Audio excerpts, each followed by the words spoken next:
Doctor Mohammad Yunus যেন শুধু প্রধান উপদেষ্টা নন, আশারও প্রতীক। তাকে স্বাগত জানিয়ে লন্ডনের ঐতিহাসিক আলতাপলি পার্কে নাগরিক সমাবেশ করেন প্রবাসী বাংলাদেশিরা। পরিবার নিয়ে লন্ডনের বাহিরের শহর থেকেও সমাবেশে যোগ দেন অনেকে। অন্তর্বর্তী সরকারের নেতৃত্বে দেশে গণতান্ত্রিক প্রক্রিয়া এগিয়ে যাবে বলে মনে করেন তারা। তুলে ধরেন নানা দাবি দাওয়া। আমরা আশা করব ডক্টর ইউনূসের নেতৃত্বে সুন্দর এবং সুঠাম বাংলাদেশ গড়ে উঠবে and our community will be benefited. সংস্কার চাই আমরা বাংলাদেশের পলিটিক্স সিস্টেম। যেহেতু উনি কোনো রাজনৈতিক দলের সদস্য না, আমরা সাধারণ জনগণ কিন্তু ওনার কাছে ফুল সাপোর্ট দিয়ে যেতেছি।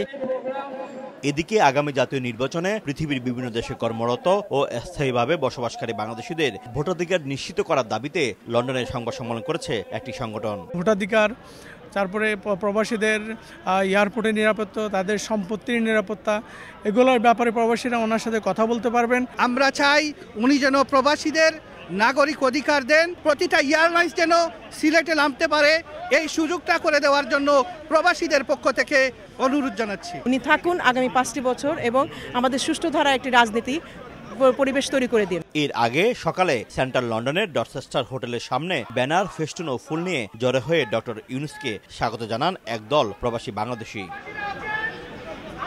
শোয়েব কবির, সময় সংবাদ, লন্ডন।